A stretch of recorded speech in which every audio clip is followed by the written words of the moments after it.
Exam तो over हो गया है, सीडीएस का भी और एनडीए का भी, लेकिन मैं तो बैठ के हंस रहा, सोचा एक वीडियो बना देता हूँ, शायद लोगों को समझ में तो आए।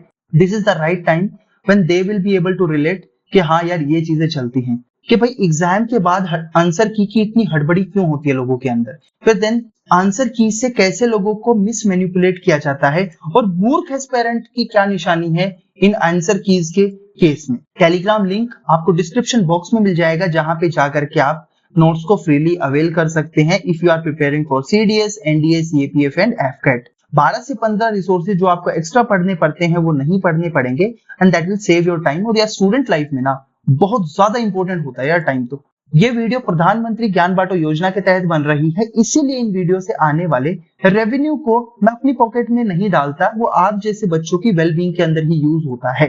यार मेरे को 6 साल हो गए हैं इस ट्रेनिंग फील्ड के अंदर, और बड़े बड़े इंस्टीट्यूट के साथ में मैंने काम किया है। बिलीव मी, जब एग्जाम होता है ना तो उस पर्टिकुलर डे पे है ना स्टूडेंट को इतनी टेंशन नहीं होती जितनी educators and so called trainers को होती है। उस दिन कोचिंग एकेडमी के अंदर का जो माहौल होता है ना, आप लोग है ना पता भी नहीं लगा सकते क्या माहौल चल रहा है। उस दिन बहुत ही हड़बड़ी का माहौल होता है, और एक्यूरेसी भाड़ में जाए।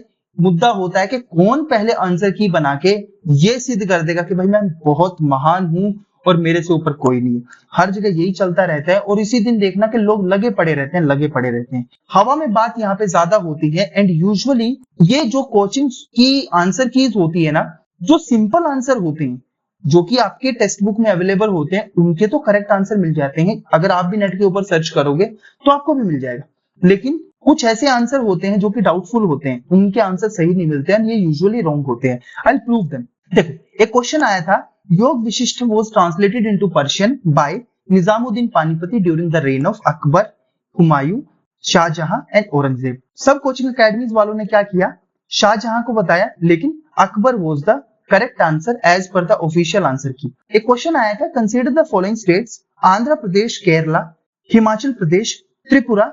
इसमें से पूछा how many of the above are generally known as tea producing states. Coaching academies ने बोला कि ओनली 3 स्टेट्स, लेकिन ऑफिशियल आंसर की में माना कि चारों state will be the correct answer. अंत में मैं अपना पर्सनल एक्सपीरियंस बताता हूं। दिस इज माय सीडीएस 1 2021 की मार्कशीट, जिसमें मेरे 64.98 मार्क्स आए थे सीडीएस जीएस के अंदर। जब मैंने स्कोर कैलकुलेट किया ना डिफरेंट कोचिंग एकेडमीज से, मेरे आंसर की के और मेरे खुद के एनालिसिस के हिसाब से मेरे 49 से 51 के बीच में मार्क्स वेरी कर रहे थे। लेकिन जब यूपीएससी ने ऑफिशियल रिजल्ट के बाद में ऑफिशियल आंसर की रिलीज की, तो दैट टाइम ये 51 से बढ़ के 64.98 मार्क्स हो गए। कितना ह्यूज डिफरेंस आ गया। कोचिंग एकेडमीज क्या करती हैं, इतनी हड़बड़ी क्यों है भाई आंसर की बनाने की, क्योंकि प्रेशर रहता है कि मेरे को जल्दी से कोर्स बेचना है। यूजुअली ऐसा होता है एग्जाम के जस्ट बाद ना जो आदमी पास भी होने वाला होता है ना, उसके मन में भी एक कहीं ना कहीं डर रहता है। आंसर की बनते ही ये लोग बोलना शुरू करेंगे कि भाई मेरे नोट से आ गया था, मेरे यहाँ से कंटेंट से आ गया था, फलानी जगह से आ गया था, ढिमकाने नोट से आ गया था। अब ये बताएंगे क्योंकि रियल एग्जाम में तो ये लोग बैठे नहीं थे। तो as per them paper was very easy, और वेरी इजी होगा तो आप लोगों को लगेगा डर, और आपके डर के टाइम पे ये अपना कोर्स वहां पे पिच कर देंगे, और आपको लगेगा कि यार ये कोर्स मैंने ज्वाइन नहीं किया था, इसीलिए हो गया मेरा रिजेक्शन। सारा कंटेंट मेरे में से आया था। अरे भाई इतने महान कैसे हो सकता है, कोई नहीं आ सकता भाई, किसी के में से नहीं आ सकता। अगर मैं खुद भी देने जाऊं ना तो भी नहीं आ सकता। और ये मेन मसाला होता है यहाँ पे भाई, प्रमोशन करना होता है कि मेरा त्रिशूल, भाला, चाकू, छुरी बैच आने वाला है, उसको ज्वाइन कर लो और आपका काम हो जाएगा, आप बहुत अच्छे फ्लाइंग कलर से पास हो जाओगे।